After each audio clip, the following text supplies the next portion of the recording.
ನಮಸ್ಕಾರ ರೀ. ನಾವೀಗ ಮಹಾರಾಷ್ಟ್ರದ ಶಿರ್ಡಿಯಲ್ಲಿ ಬಂದು ಇಳಿದಿದ್ದೇವೆ ರೀ. ಈಗ ಸಾಯಿಬಾಬಾರ ದರ್ಶನ ಪಡ್ಕೊಳಕ್ಕೆ ಹೋಗ್ತೀವಿ ಈಗ. ಮಹಾರಾಷ್ಟ್ರದ ಶಿರ್ಡಿಯಲ್ಲಿ ಬಸ್ ಸ್ಟಾಪಲ್ಲಿ ಇಳಿದೇವೆ ರೀ. ಈಗ ಇದು ಮಹಾರಾಷ್ಟ್ರ ಬಸ್ ಸ್ಟ್ಯಾಂಡ್ ನೋಡ್ರಿ, ಶಿರ್ಡಿ ಬಸ್ ಸ್ಟ್ಯಾಂಡ್. ಇದು ಬಸ್ ಯಾವ ಥರ ಇದೆ, ಇವು ನಮ್ಮ ಬಸ್ ನೋಡ್ರಿ ಹೆಂಗದ, ಬೆಂಕಿ ಬಸ್ ರೀ. ಎಲ್ಲ ನಮ್ಮ ಹುಡ್ರು ಕಾತುರಿಂದ ಕಾಯ್ತಿದ್ದಾರೆ ರೀ ಸಾಯಿಬಾಬಾರ ದರ್ಶನ ಪಡ್ಕೊಳ್ಳೋಕೆ. ಫುಲ್ ಜಾಲಿ ಅದ ರೀ ನಮ್ಮ ಹುಡ್ರು. ಫುಲ್ ತಂಡ್ಯಾಗ ಹೆಂಗೆ ನಿಂತಾರೆ ನೋಡ್ರಿ ಹುಡ್ರು.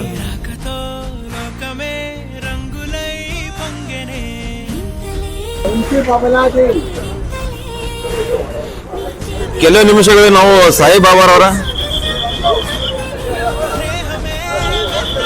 ಓಕೆ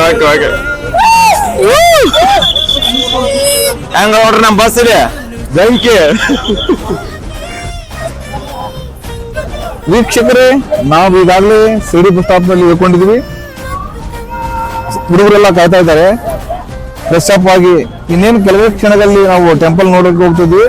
ಅಲ್ಲಿ ವಿಶೇಷ ಏನಿದೆ ಅನ್ನೋದನ್ನೆಲ್ಲವನ್ನು ತಾವು ಇವರೆಲ್ಲ ನಮ್ಮ ಕಾಲೇಜಿನ ವಿದ್ಯಾರ್ಥಿಗಳು ಎಲ್ಲ ಕೈ ಮಾಡ್ರಲ್ಲ. ಎಲ್ಲಾ ವಿದ್ಯಾರ್ಥಿಗಳನ್ನ ಕರ್ಕೊಂಡು ಶಿರ್ಡಿ ಸಾಯಿಬಾಬಾ ಟೆಂಪಲ್ ಅನ್ನ ನೋಡಕ್ಕೆ ಹೊರಟಿದ್ವಿ. ಕೈ ಮಾಡ್ರಿ. ಇವರು ನಮ್ಮ ವಿದ್ಯಾರ್ಥಿನಿಗಳು, ನಮ್ಮ ಕಾಲೇಜಿನ ಮತ್ತು PUC ಫಸ್ಟ್ ಇಯರ್ ಮತ್ತು ಸೆಕೆಂಡ್ ಇಯರ್ ವಿದ್ಯಾರ್ಥಿಗಳು. ಬನ್ನಿ ಫ್ರೆಂಡ್ಸ್, ದೇವಸ್ಥಾನಕ್ಕೆ ಹೋಗ್ತಾ ಇದೀವಿ, ಬನ್ನಿ ತೋರಿಸ್ತೀವಿ ಮುಂದೆ.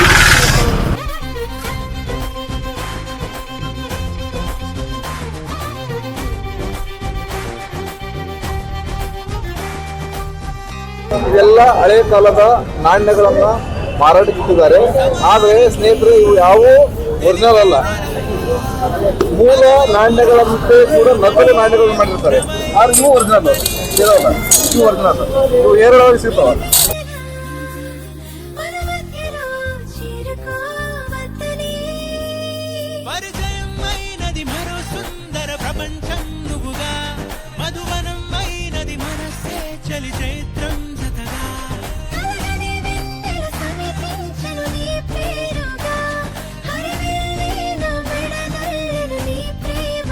ಸಾಯಿಬಾಬಾ ಅವರ ಟೆಂಪಲ್ ನೋಡ್ರಿ, ಈ ತರ ಇದೆ ಒಳಗಡೆ.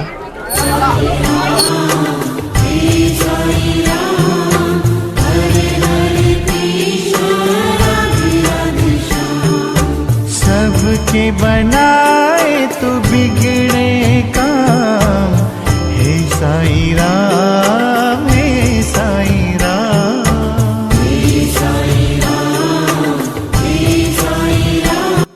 ದರ್ಶನ ಪಡ್ಕೊಂಡು ಹೊರಗಡೆ ಬಂದೀವ್ರಿ.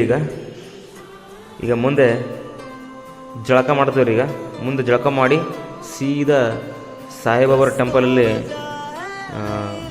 ಅನ್ನ ದಾಸೋಹ ಇದೆ, ಅದನ್ನ ಮಸ್ತ್ ಪಕ್ಕಿ ಜಡದ ಮುಂದಿನ ಪ್ಲೇಸ್ಗೆ ಹೋಗ್ತೇವ್ರಿ. ಮುಂದಿನ ಪ್ಲೇಸ್ನಾಗ ಏನೇನು ಐತೆ ಅನ್ನೋದು ನಿಮಗೆಲ್ಲ ತೋರಿಸ್ತೇನೆ ರೀ.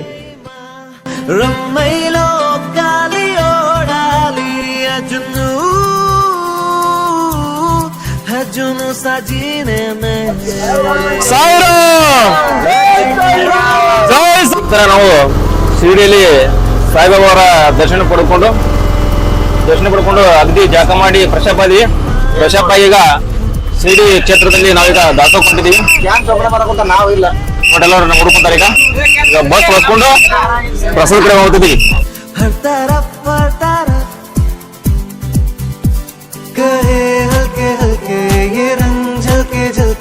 जो किससे है कल के भुला दे, कोई हौले हौले मेरे दिल से बोले, किसी का डोले चल जाने दे कोई जादू. गस्तों मजा है ले ले माँ रम्मैलो काली ओडाली, गस्तों मजा है ले ले माँ रम्मैलो काली ओडाली.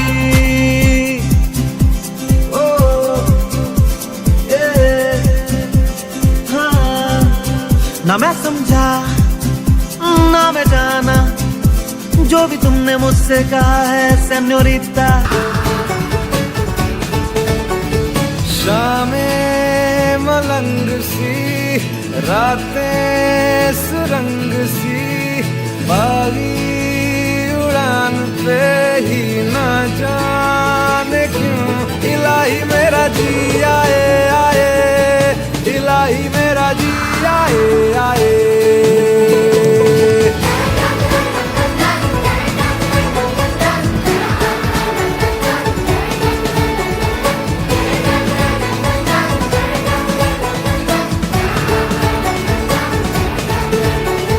कल पे सवाल है, जीना फिलहाल है, खाना बदोशियों पे ही जाने क्यों। इलाही मेरा जी आए आए, इलाही मेरा जी आए आए।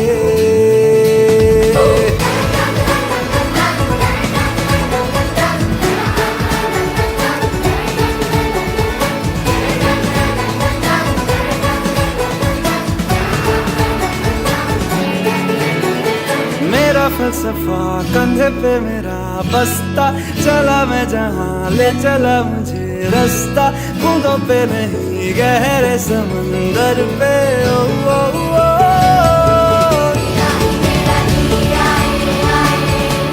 इलाही मेरा जी आए आए।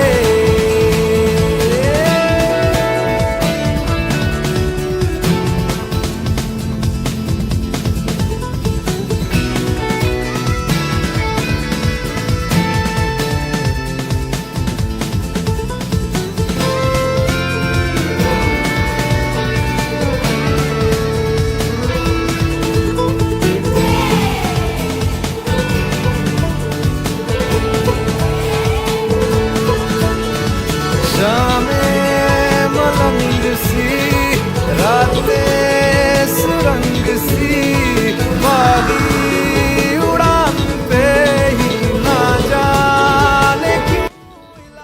ದಾಸೋಗದಾಗ ಕೊಡೋ ಊಟ ನೋಡ್ರಿ ಇದು ಎಷ್ಟು ಬೆಂಕಿ ಐತಿ ಊಟ. ಚಪಾತಿ, ಅನ್ನ, ಸಾಂಬಾರು, ಕಾಳು ಪಲ್ಯ, ಬರಾಟಿ ಪಲ್ಯ, ಸೀರಾ, ಅವನು ಬೆಂಕಿ ಊಟ ರೀ ಮಸ್ತ್. ನಾ ಮೂಡ್ರ ಅಂದ್ರೆ ಎಲ್ಲ ಬೆಂಕಿ ಊಟ ಮಾಡಿದ್ರಿ, ಮಸ್ತ್ ಊಟ ರೀ. ನಾವೀಗ ಅನ್ನದಾಸ ಮುಗಿಸ್ಕೊಂಡು ಈಗ ನಮ್ಮ ಬಸ್ಸಿನ ಕಡೆ ಹೊಂಟಿದ್ದೀವಿ. ಈಗ ಮುಂದಿನ ಪಯಣ ಎಲ್ಲೋರದಲ್ಲಿ ಗುಹೆಗಳು ಬರ್ತದೆ. ಯಾವ ತರ ಗುಹೆಗಳನ್ನೊಂದು ನಿಮಗೆ ಎಲ್ಲರಿಗೆ ಈ ವಿಡಿಯೋ ಮುಖಾಂತರ ನಿಮಗೆ ತೋರಿಸ್ತೀವಿ. ಈಗ ಮುಂದಿನ ನೆಕ್ಸ್ಟ್ ಎಲ್ಲೋರ, ಲೆಟ್ಸ್ ಗೋ. कस्तो मजा है लैलैमा, रम्मैलो काली ओडाली। कस्तो मजा है लैलैमा, रम्मैलो काली ओडाली। अजुनू अजुनू सा जीने में, अजुनू अजुनू सा सीने में। एक जुनून एक दीवानगी, हर तरफ है। बेखुदी बेखुदी बेखुदी, हर तरफ कहे हल्के हल्के ये रंग झलके झलके, जो किससे है कल के भुला दे। कोई हौले हौले मेरे दिल से बोले, किसी का बोले चल जाने दे कोई जादू। कस्तो मजा है लैलैमा,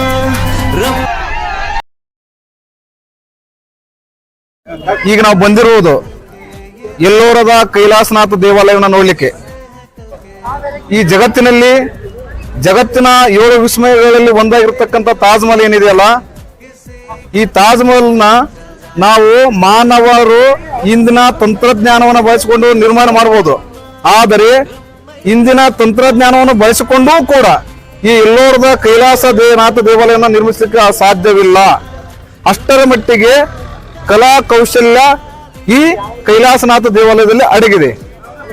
ಈ ಕೈಲಾಸನಾಥ ದೇವಾಲಯವನ್ನ ಮೊದಲು ನಿರ್ಮಿಸಿದವರು ನಮ್ಮವರೇ ಆಗಿರ್ತಕ್ಕಂಥ, ನಮ್ಮ ಕನ್ನಡದ ಕೋರೇ ಆಗಿರ್ತಕ್ಕಂಥ, ರಾಷ್ಟ್ರಕೂಟರ ದೊರೆ ಆಗಿರ್ತಕ್ಕಂಥ 1ನೇ ಕೃಷ್ಣ ಈ ಕೈಲಾಸನಾಥ ದೇವಾಲಯವನ್ನ ನಿರ್ಮಿಸ್ತಾನ.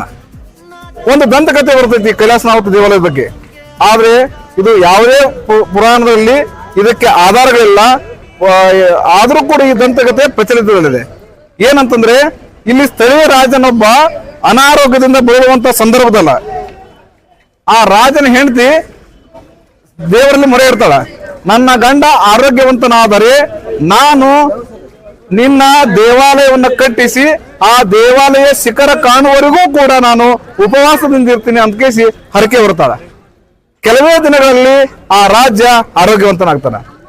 ಆಗ ಆ ಹರಕೆಯನ್ನು ತೀರಿಸುವ ಸಂದರ್ಭದಲ್ಲಿ ಆಕೆ ಏನ್ ಮಾಡ್ತಾರಪ್ಪ ಅಂತಂದ್ರ ಆ ದೇವಾಲಯವನ್ನು ಕಟ್ಟಬೇಕಾದ್ರೆ ವರ್ಷಾನುಗಟ್ಟಲೆ ಹಿಡಿತದ, ಅದು ಅಲ್ಲಿವರೆಗೂ ಉಪವಾಸ ಇರುವುದು ಸಾಧ್ಯ ಇರುವುದಿಲ್ಲ.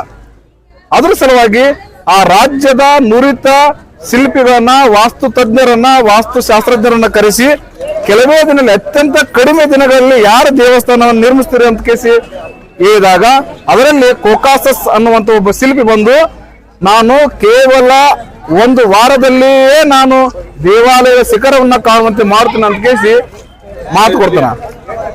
ಆ ಸಂದರ್ಭದಲ್ಲಿ ಆ ಕೋಕಾಸಸ್ನಿಗೆ ಆ ಕೆಲಸವನ್ನು ವಹಿಸಿಕೊಟ್ಟಾಗ ಅವನು ಈ ಸ್ಥಳದಲ್ಲಿ ಬಂದು ಇಲ್ಲಿರ್ತಕ್ಕಂಥ ಬೃಹತ್ತಾದ ಶಿಲೆಯನ್ನ ಮೇಲಿನಿಂದ ಕಡಿದು 6 ದಿನದಲ್ಲೇ ಮೊದಲ ಶಿಖರವನ್ನ ಕಾಣಿಸಿ ಆ ರಾಣಿಗೆ ಒಪ್ಪಿಸ್ತಾನ. ಅವಾಗ ಏನಪ್ಪಾ ಅಂತಂದ್ರೆ ಆ ರಾಣಿ ತನ್ನ ಉಪವಾಸ ವ್ರತವನ್ನು ಬಿಟ್ಟು ಅನ್ನುವಂತ ಒಂದು ದಂತಕತೆ ಈ ಸ್ಥಳೀಯಲ್ಲಿ ಚಾಲ್ತಿ ಅದ. ಇದು ಎಷ್ಟರ ಮಟ್ಟಿಗೆ ಸತ್ಯನೋ ಅದನ್ನ ಅರಿಯಿದೆ, ಇದಕ್ಕೆ ಪುರಾವೆಗಳಿಲ್ಲ. ಆದ್ರ ಈ ಕೈಲಾಸನಾಥ ದೇವಾಲಯನ ನಿರ್ಮಿಸಿದವರು ರಾಷ್ಟ್ರಕೂಟರ ಅರಸ 1ನೇ ಕೃಷ್ಣ ಅನ್ನೋದಕ್ಕೆ ಶಾಸನಗಳ ಆಧಾರ ಐತಿ. ನಮ್ಮ ಕನ್ನಡಿಗರು ಅನ್ನೋದಕ್ಕೆ ಪುರಾವೆ ಐತಿ. ಇದು ನಾವೆಲ್ಲರೂ ಕನ್ನಡಿಗರು ಗರ್ವದಿಂದ ಹೆಮ್ಮೆಯಿಂದ ಹೇಳ್ಕೊಳ್ಳುವಂತ ವಿಷಯ. ಈಗ ಸಮಯ 5:05 ಆಗದ. ನಾವೆಲ್ಲ ವಿದ್ಯಾರ್ಥಿಗಳು ಕಾತರದಿಂದ ಕಾಯ್ತಾ ಇದ್ದಾರೆ ಕೈಲಾಸನಾಥ ದೇವಾಲಯವನ್ನ. ಇನ್ನೊಂದು ವಿಶೇಷ ಏನಪ್ಪಾ ಅಂದ್ರ 20 ರೂಪಾಯಿ ನೋಟ್ನಲ್ಲಿ ಇರ್ತಕ್ಕಂಥ ಚಿತ್ರ ಇಲ್ಲಿ ಕಾಣತಕ್ಕಂಥ ಕೈಲಾಸನಾಥ ದೇವಾಲಯದ ಚಿತ್ರ. ಇದು ತಮ್ಮೆಲ್ಲರ ಗಮನಕ್ಕಿರಲಿ. ಹಾಗೆ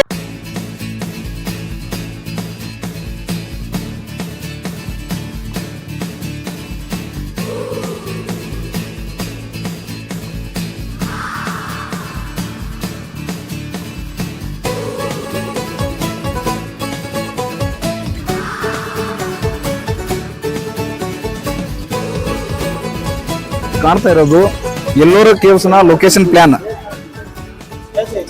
ಇಲ್ಲಿ 1 ರಿಂದ 34 ಗುಹೆಗಳ ಎಲ್ಲಾ ಮಾರ್ಗಸೂಚಿಯನ್ನ ಈ ಲೊಕೇಶನ್ ಪ್ಲಾನ್ ನಲ್ಲಿ ನೋಡಬಹುದು. 1 ರಿಂದ 13 ಏನಪ್ಪಾ ಅಂತಂದ್ರೆ 12 ಗುಹೆಗಳು ಬೌದ್ಧ ಧರ್ಮಕ್ಕೆ ಸೇರಿರ್ತಕ್ಕಂಥ ಗುಹೆಗಳಾಗಿದ್ದರೆ 13ನೇ ಗುಹೆಗಳಿಂದ ಹಿಡಿದು 29ನೇ ಗುಹೆಯವರೆಗೂ ಹಿಂದೂ ಸನಾತನ ಧರ್ಮಕ್ಕೆ ಸೇರಿದ ಗುಹೆಗಳು ಈ ಎಲ್ಲೋರದಲ್ಲಿ ಲಭ್ಯ ಇರುತ್ತವೆ. ಹಾಗೆ 30 ರಿಂದ 34ನೇ ಗುಹೆಗಳು ಜೈನ ಧರ್ಮಕ್ಕೆ ಸೇರಿರ್ತಕ್ಕಂಥ ಗುಹೆಗಳಾಗಿವೆ. ಇದು ಏನಪ್ಪಾ ಅಂದ್ರೆ ಇಲ್ಲಿ ಆ ಗುಹೆಗಳ ಸಂಪೂರ್ಣ ನಕ್ಷೆಯನ್ನ ಇಲ್ಲಿ ಪುರಾತತ್ವ ಇಲಾಖೆಯವರು ಹಾಕಿದ್ದಾರೆ. ಇಲ್ಲಿ ಈ ದೇವಾಲಯದ ಉತ್ತರಕ್ಕೆ ಶಿವನ ವಿವಿಧ ಶಿವಪುರಾಣದಲ್ಲಿ ಬರತಕ್ಕಂತ ಶಿವನ ಭಂಗಿಗಳನ್ನ ಕೆತ್ತಲಾಗಿದೆ. ಹಾಗೆ ಈ ದೇವಾಲಯದ ಈ ದಕ್ಷಿಣ ಭಾಗಕ್ಕೆ ವಿಷ್ಣುವಿನ ಸಂಬಂಧಿಸಿರ್ತಕ್ಕಂಥ ದಶಾವತಾರದ ಮೂರ್ತಿಗಳನ್ನ ಕೆತ್ತಲಾಗಿದೆ. ಬನ್ನಿ ಮುಂದೆ ನೋಡೋಣ.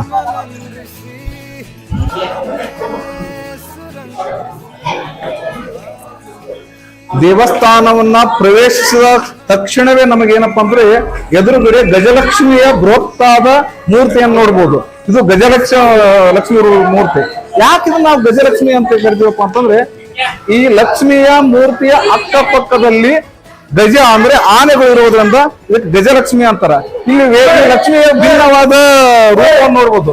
ಔರಂಗಜೇಬ ಈ ಹಿಂದೂ ಸಂಸ್ಕೃತಿಯನ್ನ ನಾಶ ಮಾಡುವ ಸಲುವಾಗಿ ಈ ಎಲ್ಲೋರದ ದೇವತೆಗಳ ಮೂರ್ತಿಗಳನ್ನ ಭಗ್ನಗೊಳಿಸಿರುವ ಕಾರಣದಿಂದಾಗಿ ಇನ್ನೂ ಕೂಡ ಔರಂಗಜೇಬನ ದಾಳಿಯನ್ನ ಅದನ್ನು ತೋರಿಸುವಂತ ನೋಡ್ಬೋದು ನಾವು.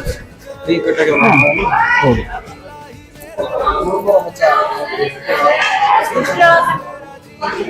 ಕಾಣ್ತಾ ಇರುವುದು ಗಣೇಶನ ಮೂರ್ತಿ. ಇದು ಕೂಡ ಔರಂಗಜೇಬ ಭಗ್ನಗೊಳಿಸಿದ್ದಾನೆ. ಉತ್ತರಕ್ಕೆ ಗಣೇಶನ ಮೂರ್ತಿಯನ್ನ, ದಕ್ಷಿಣಕ್ಕೆ ದುರ್ಗಿಯ ಮೂರ್ತಿಯನ್ನ ಕೆತ್ತಲಾಗಿದೆ. ಯಾಕಪ್ಪ ಅಂದ್ರೆ ನಾವು ಪ್ರತಿಯೊಂದು ಯಾವುದೇ ಕಾರ್ಯಗಳನ್ನ ಪ್ರಾರಂಭಿಸುವ ಮೊದಲು ವಿಘ್ನ ನಿವಾರಕದ ಗಣೇಶನ ಸ್ತುತಿಸಿಯೇ ಪ್ರಾರಂಭಿಸ್ತೀವಿ. ಹಾಗೆ ಗಣೇಶನ ಮೂರ್ತಿಯನ್ನ ಕೆತ್ತಿಗೆಸಿ ದೇವಸ್ಥಾನವನ್ನ ನಿರ್ಮಾಣ ಮಾಡಿದ್ರೆ. ಹಾಗೆ ಇಲ್ಲಿ ಕಾಣ್ತಿರೋದು ದುರ್ಗಿಯ ಪ್ರತಿರೂಪ. ಏನಪ್ಪಾ ಅಂತಂದ್ರೆ ರಾಮಾಯಣ ಮಹಾಭಾರತಕ್ಕೆ ಸಂಬಂಧಪಟ್ಟಿರ್ತಕ್ಕಂಥ ಮೂರ್ತಿಗಳಿವೆ. ಇಲ್ಲಿ ಬನ್ನಿ. ಇದು ಎಲ್ಲೋರದ ಕೈಲಾಸನಾಥ ದೇವಾಲಯ ಅಂತಂತಾರ. ಇಲ್ಲಿ ಈ ಎಲ್ಲೋರದಲ್ಲಿ ಒಟ್ಟು 34 ಸದ್ಯಕ್ಕೆ ನೋಡ್ಲಿಕ್ಕೆ ಅವಕಾಶ ಮಾಡಿರ್ತಕ್ಕಂಥ ಗುಹೆಗಳದಾವ. 34 ನೂರಾರು ಗುಹೆಗಳದಾವ, ಆದ್ರೂ ಕೂಡ ನೋಡ್ಲಿಕ್ಕಂತ 34 ಗುಹೆಗಳನ್ನ ನಾವು ಪ್ರವೇಶ ಮಾಡ್ಲಿಕ್ಕೆ ಅವಕಾಶ ಮಾಡಿಕೊಟ್ರ. ಇಲ್ಲಿ ಏನೈತಲ್ಲ, ಇದು ಕೈಲಾಸನಾಥ ದೇವಾಲಯ. ಈ ಸನ್ನಿವೇಶ ನೋಡ್ಬೋದಿಲ್ಲ ಐತಲ್ಲ, ಈ ಸನ್ನಿವೇಶ ಏನೈತಲ್ಲ ಆಮೇಲೆ ನೋಡಕತ್ರಿ ಕಾಣ್ತದ, ಇಲ್ಲಿ ಮುಂದೆ ಇದ್ರಿ. ಇದು ಏನಪ್ಪಾ ಅಂದ್ರ ನಾವು ಬಳಸ್ತಕ್ಕಂತ ನೋಟಿನ 20 ರೂಪಾಯಿ ನೋಟ್ ಐತಲ್ಲ, ಆ ನೋಟ್ನಲ್ಲಿ ಇರ್ತಕ್ಕಂಥ ಚಿತ್ರನೇ ಈ ಎಲ್ಲೋರದ ಕೈಲಾಸನಾಥ ದೇವಾಲಯದ ಈ ಭಾಗದ ದೃಶ್ಯ. ಗೊತ್ತಾ? 20 ರೂಪಾಯಿ ನೋಟ್ ನೋಡ್ರಿ, ಅದು ನೆನಪು ಮಾಡ್ಕೋರಿ. ಇಲ್ಲ ಐತಲ್ಲ, ಇದೇ ದೃಶ್ಯವನ್ನ ನಾವು ಇಲ್ಲಿ ನಿಂತು ನೋಡಿದಾಗ ಆ ದೃಶ್ಯ ಕಾಣ್ತದೆ. ಇದು ಇಲ್ಲಿ ಏನಪ್ಪಾ ನೀವು ನೋಡ್ಬೋದು, ಎಷ್ಟೋ ಮೂರ್ತಿಗಳು ಭಗ್ನಗೊಂಡವ. ಈ ಆನೆಗೆ ಸೊಂಡ್ಲೇ ಇಲ್ಲ, ದೇವತೆಗಳಿಗೆ ಕೈಗಳಿಲ್ಲ, ಕಾಲುಗಳಿಲ್ಲ. ಯಾಕಪ್ಪ ಅಂದ್ರ ಔರಂಗಜೇಬ ಇಲ್ಲಿರ್ತಕ್ಕಂತ ಇಂಥ ಅದ್ಭುತವಾದ ಇತಿಹಾಸವನ್ನು ನಾಶ ಮಾಡ್ಬೇಕಂತ ಕೇಸಿ ಇಲ್ಲಿ ಇದ್ರ ಮ್ಯಾಗ ದಾಳಿ ಮಾಡಿ ಭಗ್ನಗೊಳಿಸನ. ಆದ್ರೂ ಕೂಡ ಅವನಿಂದ ಏನೂ ಮಾಡಕ್ಕಾಗ್ಲಿಲ್ಲ. ಇತಿಹಾಸದಾಗ ಈ ಕೈಲಾಸನ ದೇವ ಇದರ ಮಹತ್ವನ ಸಾರುವಗೋಸ್ಕರ ಇನ್ನೂ ಕೂಡ ಇಂಥ ಮೂರ್ತಿಗಳು, ಇಂಥ ದೇವಾಲಯಗಳು ಅದಾವ ಅನ್ನುವಂಥದ್ದು ನಾ ಈ ಸಂದರ್ಭದಲ್ಲಿ ಹೇಳಿಕ್ಕೆ ಇಷ್ಟಪಡ್ತೀನಿ. ಬನ್ನಿ ಮುಂದಿನ ನೋಡಿ. ಇಲ್ಲ ಐತಲ್ಲ ಈ ಈ ಭಾಗದಲ್ಲಿ ಈ ಜೂಮ್ ಮಾಡ್ಬಸು, ಇಲ್ಲಿ ಕಾಣ್ತಕ್ಕಂಥ ಈ ಸ್ತಂಭ ಏನದರ, ಇದನ್ನ ಶಿವಸ್ತಂಭ ಅಂತಾರ. ಶಿವನಿಗೆ ಸಂಬಂಧಿಸತಕ್ಕಂಥ ಸ್ತಂಭ. ಮೇಲ್ಗಡೆ ತ್ರಿಶೂಲ ಐತಿ, ಆ ಕಡೆ ಒಂದು ಇದೇ ರೀತಿ ಒಂದು ಸ್ತಂಭ ಐತಿ. ಅದು ಏನಪ್ಪಾ ಅಂತಂದ್ರ ವಿಷ್ಣುವಿಗೆ ಸಂಬಂಧಪಟ್ಟಿರ್ತಕ್ಕಂಥ ಸ್ತಂಭ. ಅದ್ರ ಮೇಗಪ್ಪ ಅಂದ್ರ ವಿಷ್ಣುನ ಗುರುತ ಶಂಖ ಚಕ್ರ ಗದೆ ಅದು. ಎಲ್ಲೋರದ ಕೈಲಾಸನಾಥ ದೇವಾಲಯ ಐತಲ್ಲ, ಈ ದೇವಾಲಯದ ಕೆಳಗ ಹೆಂಗ್ ಮಾಡಿರಪ್ಪ ಅಂತಂದ್ರ ಸಿಂಹಗಳನ್ನ, ಆನೆಗಳನ್ನ ಕೆತ್ತಾರ. ಇದು ಹೆಂಗ್ ಕಾಣ್ತಪ್ಪ, ಇನ್ನ ಭಗ್ನಗೊಂಡದ ಈ ಮೂರ್ತಿಗಳು. ಇದೊಂದು ಭಗ್ನಗಳು ಔರಂಗಜೇಬ ದಾಳಿ ಮಾಡೋಕ್ಕಿಂತ ಮುಂಚೆ ಹೆಂಗ್ ಕಾಣ್ತದಪ್ಪ ಅಂದ್ರ, ಈಗಲಾದ್ರೂ ನೋಡ್ಬೋದು ಹೆಂಗ್ ಕಾಣಕತ್ತವ್ರ. ಇಡೀ ಈ ಕೈಲಾಸನಾಥ ದೇವಾಲಯನ ಆನೆ ಮತ್ತು ಸಿಂಹಗಳು ಒತ್ಕೊಂಡು ನಿಂತಾವೇನೋ ಅನ್ನಂಗ ಅಲ್ಲಿ ಕೆತ್ತಾರ. ನೋಡ್ರಿ, ಗಮನಿಸ್ರಿ, ಅದೇನದು ಸಿಂಹ ತಾನೆ, ಅದು ಆನೆ ಲಾಸ್ಟ್ ಐತಿಲ್ಲ, ಆನೆ ಅದು. ಹಾ, ಔರಂಗಜೇಬ ದಾಳಿ ಮಾಡಿ ಅವನ್ನೆಲ್ಲ ಮೂರ್ತಿಗಳನ್ನ ಭಗ್ನಗೊಳಿಸ್ಯಾನ. ಏನಪ್ಪಾ ಅಂತ ಗೊತ್ತಾ, ಶಿವನಿಗೆ ಸಂಬಂಧಪಟ್ಟಿರ್ತಕ್ಕಂಥ ಮೂರ್ತಿಗಳು ಇವೆಲ್ಲ.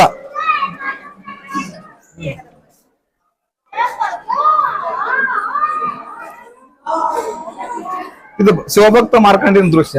ಮಾರ್ಕಂಡೆ ಏನಪ್ಪಾ ಅಂತಂದ್ರೆ ಯಮ ಬಂದಾಗ ಆ ಲಿಂಗುನ ಹತ್ಕೊಂಡ್ ಕೇಸಿ ಇದು ಬಂದ ಟೈಮ್ನಾಗ ಯಮುನಿಗೆ ದಾಳಿ ಮಾಡಿ ಕೇಸಿ ಮಾರ್ಕಂಡಿನ ಬೋಸ್ತಾರಲ್ಲ ಅದು.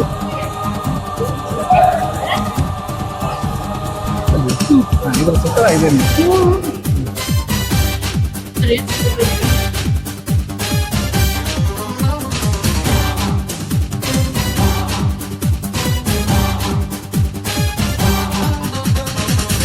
ಕನ್ನಡ ದೇಹ ಕನ್ನಡ ಬಾಳು ಕನ್ನಡ ನನದೆಂದೋನೆ ನಮ್ಮ ನಿದ್ದಿರೆ ಕದಿಯುತ್ತಿದ್ದರೆ ಸಹಿಸು ನೀನಲ್ಲ.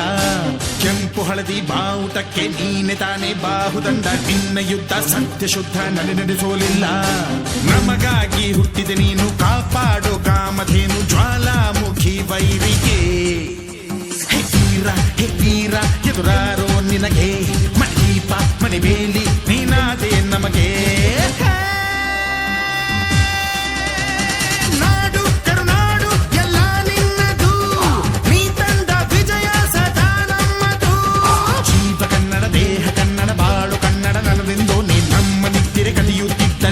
ನೀನಲ್ಲ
చేతిలో చెయ్యగా ఆకాశం అందనే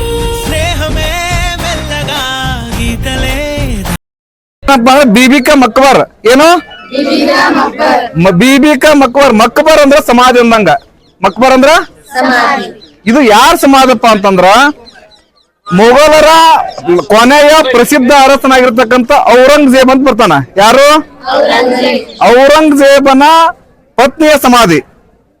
ಆಕೆ ಹೆಸರು ದಿಲ್ರಾಸ್ ಬಾನು ಬೇಗಂ. ಏನೋ ದಿಲ್ರಾಸ್ ಬಾನು ಬೇಗಂ ಏನ್ ಮಾಡ್ತಾರಪ್ಪ ಅಂತಂದ್ರ ತನ್ನ 5ನೇ ಹೆರಿಗೆಯ ಸಂದರ್ಭದಲ್ಲಿ ಹೆರಿಗೆಯ ಜ್ವರದಿಂದ ಸಾಯ್ತಾಳ. ಒಂದು ಮಗುವನ್ನ ಎತ್ತು 1 ತಿಂಗಳು ಸಾಯ್ತಾಳ. ಅವಾಗ ಔರಂಗಜೇಬ ತನ್ನ ಹೆಂಡತಿಯ ಸಾವಿನಿಂದ ಚಿಂತಾಕ್ರಾಂತನಾಗಿ ಇರುವಂತ ಸಂದರ್ಭದಲ್ಲಿ ಔರಂಗಜೇಬನ ಮಗನಾಗಿರ್ತಕ್ಕಂಥ ರಾಜಕುಮಾರ ಮುಹಮ್ಮದ್ ಅಜಂ ಶಾ ಅನ್ನುವಂತ ಏನಪ್ಪ ರಾಜಕುಮಾರ ತನ್ನ ತಾಯಿಯ ಸ್ಮರಣಾರ್ಥಕವಾಗಿ ಈ ಕಟ್ಟಡವನ್ನ ಕಟ್ಟಿಸ್ತಾನ. ತನ್ನ ತಂದೆಯಿಂದ 6,68,203 ರೂಪಾಯಿನು ಮತ್ತು 7 ಆಣೆ ಕರೆಕ್ಟ್ ನಿಖರವಾದ ಖರ್ಚಿದ್ದು. ಎಷ್ಟು? 6,68,203 ರೂಪಾಯಿನು 7 ಆಣೆ ಈ ಕಟ್ಟಡ ಕಟ್ಟಲಿಕ್ಕೆ ಅವಾಗ ತೆಗೆದುಕೊಂಡ ಖರ್ಚು. ಇದು ಯಾಕೆ ಇದನ್ನ ಇದೇ ರೀತಿನ ಕಡಿನಪ್ಪ ಅಂತಂದ್ರ ಆಗ್ರಾದಲ್ಲಿರ್ತಕ್ಕಂಥ ತಾಜ್ ಮಹಲ್ ಏನೈತಲ್ಲ, ಆಗ್ರಾದಲ್ಲಿರ್ತಕ್ಕಂಥ ತಾಜ್ ಮಹಲ್ ಕಟ್ಟಿಸಿದವರು ಶಹಜಾನ. ಆ ಶಹಜಾನ್ ಮಗನ ಔರಂಗಜೇಬ. ಔರಂಗಜೇಬನ ಮಗನೇ ತನ್ನ ತಾಯಿಯಗೋಸ್ಕರ ಕಟ್ಟಿರ್ತಕ್ಕಂಥ ಕಟ್ಟಡ. ಶಹಜಾನ ತನ್ನ ಪತ್ನಿಯಗೋಸ್ಕರ ಪ್ರೇಮದ ಕಟ್ಟಡವನ್ನ ಪ್ರೇಮಕದ ಸ್ಮಾರಕವನ್ನ ಕಟ್ಟಿದ್ರ. ಇಲ್ಲಿ ಆಜಂ ಶಾ ತನ್ನ ತಾಯಿಗೋಸ್ಕರ ಕಟ್ಟಾನ. ಆದ್ರೂ ಕೂಡ ಆ ತಾಜ್ ಮಹಲ್ ನ ಹೋಲಿಕೆ ಮಾಡ್ಲಿಕ್ಕೆ ಇದು ಆಗಲ್ಲ. ಯಾಕಪ್ಪ ಅಂತಂದ್ರ ಇದಕ್ಕ ಕಡಿಮೆ ಖರ್ಚಿನ ಕಟ್ಟಿರ್ತಾರ. ಅದಕ್ಕೋಸ್ಕರ ಇದಕ್ಕೆ ಬಡವರ ತಾಜ್ ಮಹಲ್ ಅಂತಾರ, ಮಿನಿ ತಾಜ್ ಮಹಲ್ ಅಂತಾರ, ದಕ್ಕನಿನ ತಾಜ್ ಮಹಲ್ ಅಂತ ಕರ್ತಾರ. ಇದ್ರ ತರನೇ ಒಂದು ಕಟ್ಟಡ ಎಲ್ಲ ಬಿಜಾಪುರದಾಗ ಅಂತ ಅದು ಇಬ್ರಾಹಿಂ ರೋಜಾ. ಆದ್ರ ಇವು ಎರಡು ತಾಜ್ ಮಹಲ್ ಮತ್ತು ಇದಕ್ಕಿಂತ ಮೊದಲೇ ಅದನ್ನ ಕಟ್ಟಿಸ್ತಾರ. ಅದರನ್ನ ನೋಡ್ಕೊಂಡ್ ತಾಜ್ ಮಹಲ್ ಕಟ್ಟಿಸ್ತಾರ. ಇಷ್ಟು ಮಾಹಿತಿ ಇರಲಿ. ಮುಂದಿನ ಮಾಹಿತಿ ಅನ್ನೋದು ಹೇಳ್ತೀನಿ.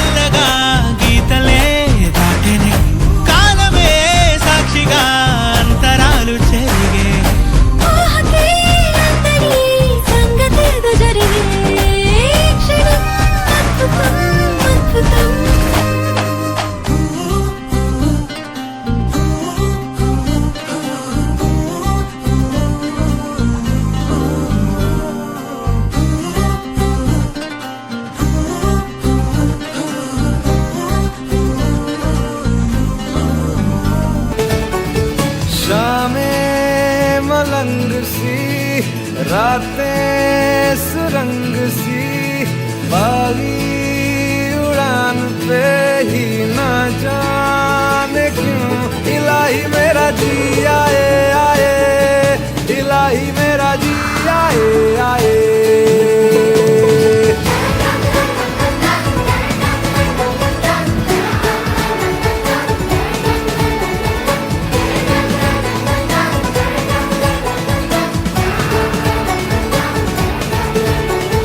कल पे सवाल है जीना फिलहाल है खाना. ಆಗ ಇಲ್ಲೇನ್ ಕಾಣಕತ್ತಿರಲ್ಲ, ಇದು ಔರಂಗಜೇಬನ ಪತ್ನಿ ಆಗಿರ್ತಕ್ಕಂಥ ದಿಲ್ಸಾನ ಬಾನು ಬೇಗಮಳ ಸಮಾಧಿ. ಇದು ಏನ್ ಈ ಬಿಲ್ಡಿಂಗ್ ಏನ್ ಕಟ್ಟಿರಲ್ಲ, ಆಗ್ರಾದ ತಾಜ್ ಮಹಲ್ ಕಟ್ಟಿರೋದು ಅಮೃತ ಶಿಲೆಯಿಂದ.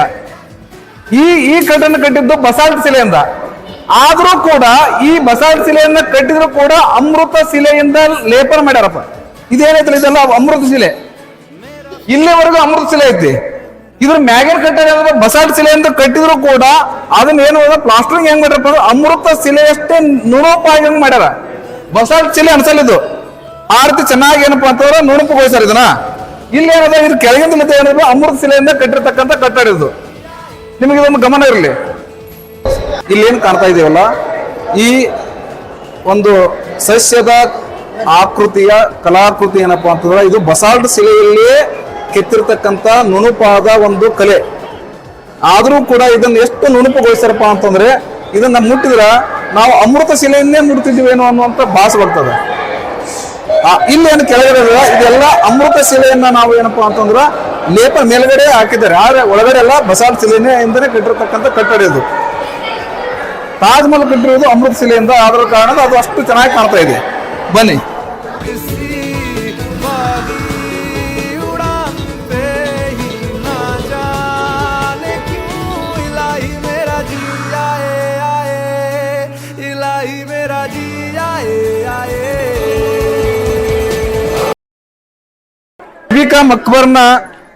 ಬೀಬಿ ಕಾ ಮಕ್ಬರ್ನ ಮಹತ್ವನೇ ಇದೆ.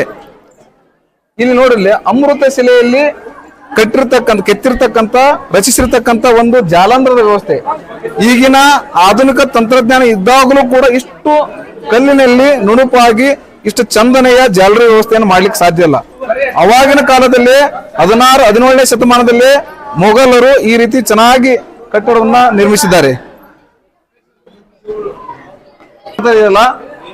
ಈ ಎಲ್ಲ ಕಲಾಕೃತಿಗಳನ್ನ ಕೆತ್ತಿ ಇದು ಬಸಾಲ್ಟ್ ಶಿಲೆ ಅಲ್ಲವೇನೋ, ಇದು ಕೂಡ ಅಮೃತ ಶಿಲೆನೇ ಅಂತ ಅನ್ನುವಂತೆ ಭಾಸವಾಗುವಂತೆ ಅವರು ನಿರ್ಮಿಸಿದ್ದಾರೆ.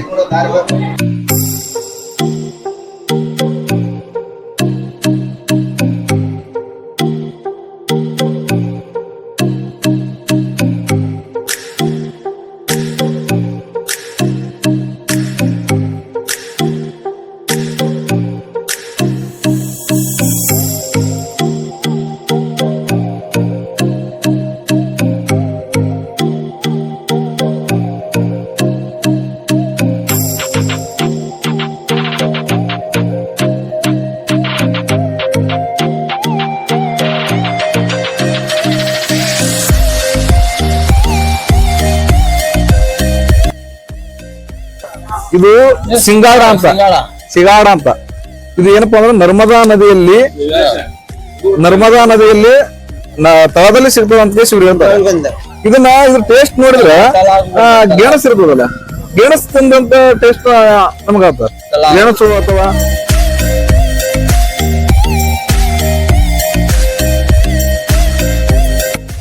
ಇಲ್ಲಿ ನಾವು ಕಾಣ್ತಕ್ಕಂತ ಉಬ್ಬು ಶಿಲ್ಪಗಳೇನಿದಾವಲ್ಲ, ಇಲ್ಲಿ ಆನೆಗಳಿಂದ ಕಾದಾಟವನ್ನು ಮಾಡ್ತಕ್ಕಂತ ಒಂದು ಉಬ್ಬು ಶಿಲ್ಪವನ್ನು ನಾವು ಕಾಣಬಹುದು. ಇದು ಒಂದು ಯುದ್ಧದ ಸನ್ನಿವೇಶವನ್ನು ಇಲ್ಲಿ ಕೆತ್ತಿದ್ದಾರೆ. ಹಾಗೆ ಬನ್ನಿ, ಇದು ಒಂದು ದೇವಸ್ಥಾನವಾಗಿದ್ದು, ಈ ಪುಟ್ಟ ದೇವಸ್ಥಾನದ ಈ ಭಾಗದಲ್ಲಿ ಬಲಭಾಗದಲ್ಲಿ ವೀಣೆಯನ್ನು ಹಿಡಿದಿರ್ತಕ್ಕಂಥ ಮಹಿಳೆಯನ್ನು ಕಾಣಬಹುದು ಮತ್ತು ಈ ಎಡಭಾಗದಲ್ಲಿ ಒಂದು ಶಿಶುವನ್ನ ಎತ್ತಿಕೊಂಡಿರ್ತಕ್ಕಂತ ಒಂದು ತಾಯಿಯ ಮೂರ್ತಿಯನ್ನ ಕೆತ್ತಿದ್ದಾರೆ, ಉಬ್ಬು ಶಿಲ್ಪವನ್ನ. ಇಲ್ಲಿ ಕೆಳಗಡೆ ಈ ಏನಪ್ಪಾ ಅಂದ್ರೆ ಈ ಕೆಳಗಡೆ ಆನೆ ಮತ್ತು ಒಂಟೆಯ ಕಾಳಗದ ದೃಶ್ಯಗಳನ್ನ ಉಬ್ಬು ಶಿಲ್ಪವನ್ನ ಇಲ್ಲಿ ಕೆತ್ತಿದ್ದಾರೆ.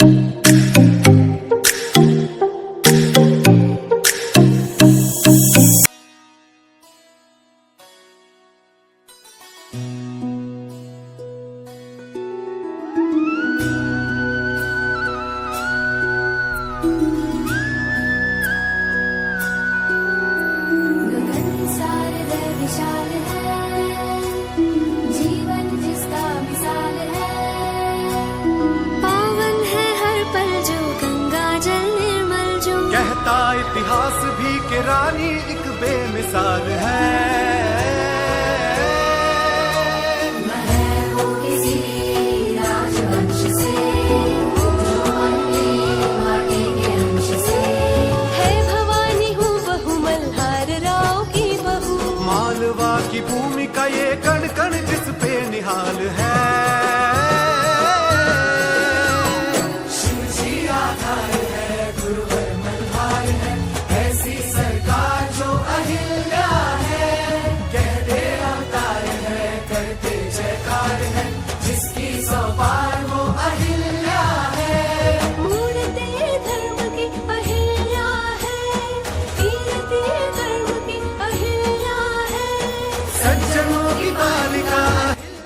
ಅಹಿಲ್ಯಾದೇವಿ ಸ್ಟ್ಯಾಚು ನಿಮ್ಗೆ ಎಲ್ಲರೂ ಗೊತ್ತದ, ನಮ್ಮ ಕಾಲೇಜಿನಾಗ ಕೂಡ ಇದೇ ರೀತಿ ಐತಿ.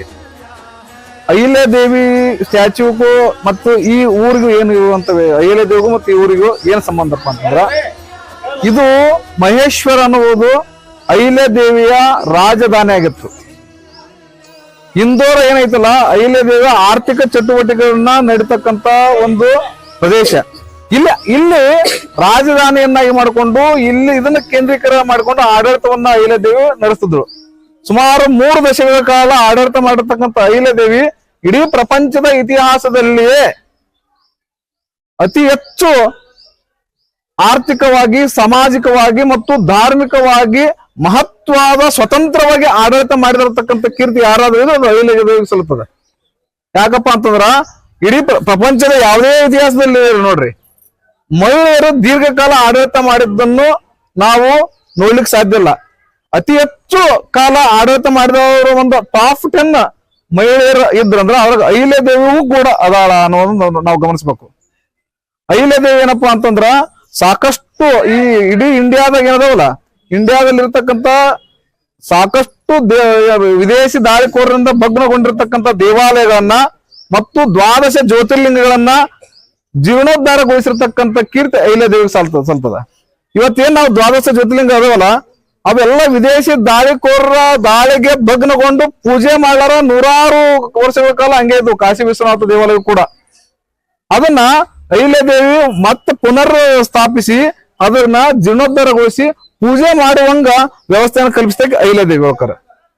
ಇಲ್ಲಿ ಏನಪ್ಪಾ ಅಂತಂದ್ರ ಇಲ್ಲೇ ಕೂಡ ಅಲ್ಲೇ ನೋಡಿಲ್ಲ, ಅದು ಯಾವಾಗಪ್ಪ ಅಹಿಲ್ಯೇಶ್ವರ ಮಹಾದೇವ ದೇವಸ್ಥಾನ ಅಂತದು. ಅವ್ರ ಅಪೋಸಿಟ್ ಇದ್ದು ರಾಜರಾಜೇಶ್ವರ ದೇವಸ್ಥಾನ ಅಂತ.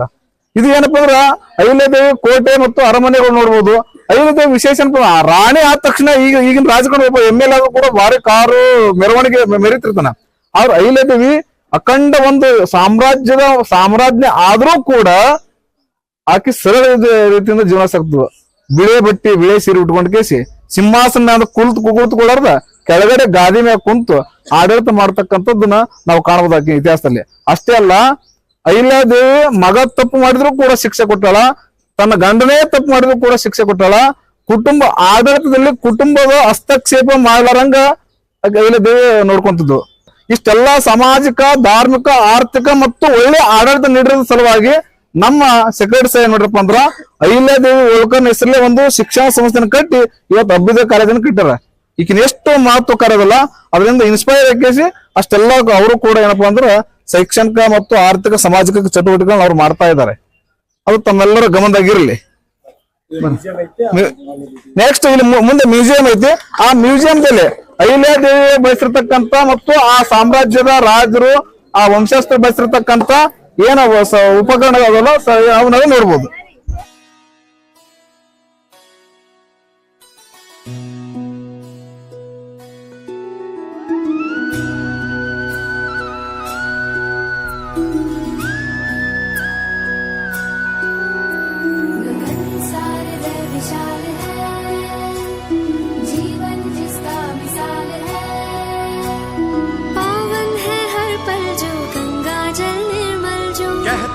इतिहास भी के रानी एक बेमिसाल है।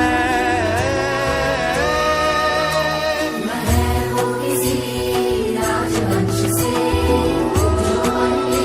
माटी के अंश से है। भवानी हूँ बहू मल्हार राव की बहू। मालवा की भूमि का ये कण कण जिस पे निहाल है।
इतिहास भी के रानी एक बेमिसाल है।